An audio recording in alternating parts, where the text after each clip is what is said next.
Hi everyone, as many of you know, I've just bought my first apartment. It's not a new apartment, it's quite old, but I don't have any furniture.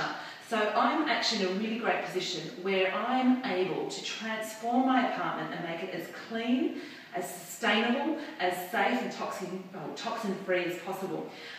Now, I'm going to do a series of videos, and a few of them I'm actually going to be joined by my friend, a woman that I met some time ago, Nicole Bijlsma from Healthy Home Living. Is that right? Have I got that right? Healthy Homes is good. Healthy Homes.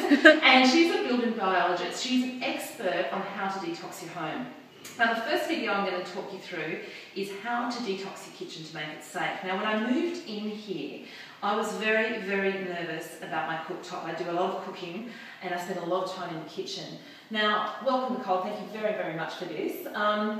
I am very concerned that this is an induction stove. As a cook, I really love working with induction. It's clean, it's fast and it's very economical, but the EMFs, because it all works using EMF technology. That's right.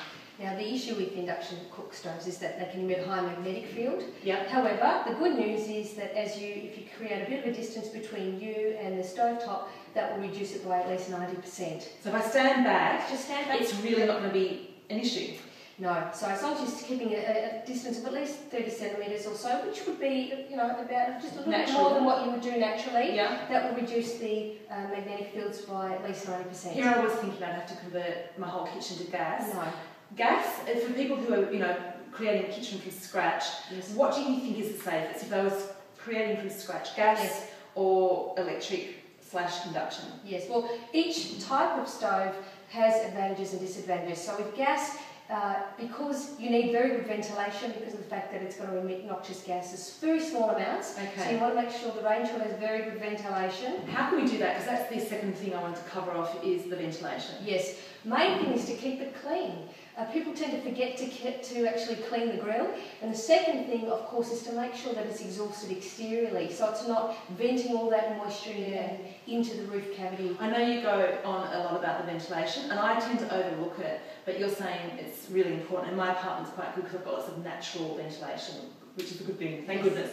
Okay, I want to talk stoves because it's right around our reproduction system and around our stomachs and really vital organs. And you've got a lot of stuff going on at these clocks.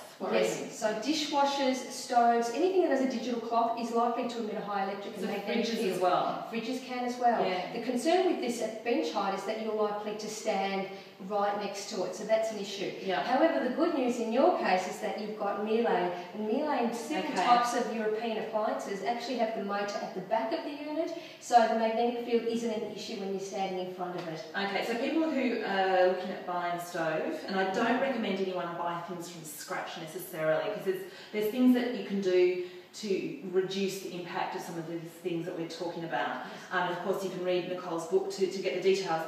But Miele, what are some other... Bosch is pretty good also. Yep. Some of the SMEG units are fine, but not all the models in those brands are good. So you can get a relatively cheap Gauss meter and check it yourself when you go to an appliance store. Shopping. Okay, excellent. Pots and pans, obviously with induction, I have to work with certain types of pots and pans, but as a rule, what do you advise? Definitely back to basics. Stainless steel, cast iron is ideal. Non-stick I have issues with unless they use a silicone coating. Because there's a lot of concern in the US now about the use of perfluorinated compounds used in non-stick, and the fact that it's found in 90% of every adult tested. Exactly. Teflon, I know a lot of people really love it. It's highly problematic, and I've read your book back to front, and I'm very, very aware of it. But some of these pans, I can't use this on this stove because it's induction, but the ones that are coated in silicone are safe. That's right, and they are on the market now too. Yeah, there's quite a lot around. Okay, we just got cut off there, but I've got just one more question to ask you. Downlighting, I know there's lots of problems with that, especially with dimmer switches, and I've got downlighting here, a lot of people do in their kitchens. Yes, so when there's dimmer switches, they have what's called thyristors and they create high electric fields. That can be a concern if you're electrically sensitive. Halogen downlights also emit various types of electromagnetic fields. So if you're going to put in lights, the LEDs would be best. Okay. The best of all would be incandescent lights, which unfortunately have been phased out. But the LEDs are okay, and maybe avoid the dimmer switches, or at least don't hang out near the dimmer switch. Exactly. Yeah. I would avoid, if you're building, don't put in the dim switches. Yeah, use candlelight instead. Alright, so I think my kitchen's looking actually okay. Is there anything else that you would advise that I should probably get to improve things? Drinking water.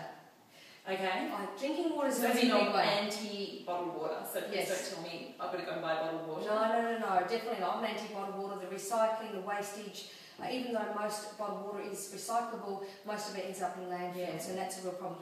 But with drinking water, the critical things are chlorine, which is an antibacterial. You don't want to be drinking chlorinated water because you don't want to be killing off the good probiotics in the system. So a relatively cheap carbon filter, preferably about 1 micron, is ideal to get rid of the chlorine. Yeah. It also get rid of things like pesticides and organic matter like that. Fluoride, if you have an issue with fluoride, just read my book, I have an issue with fluoride. Most countries don't use it, 99% of countries don't.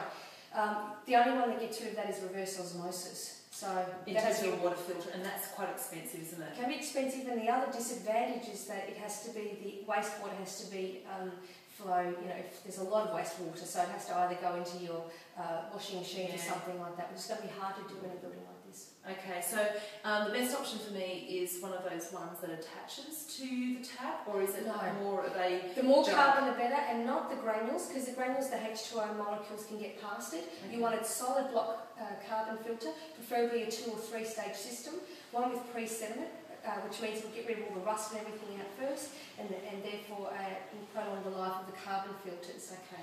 I'll put the details of that on the blog, so it'll be below this video. So if you want to know more about that, it'll be there. And then of course there's more information on Nicole's site. Thank you very much, Nicole.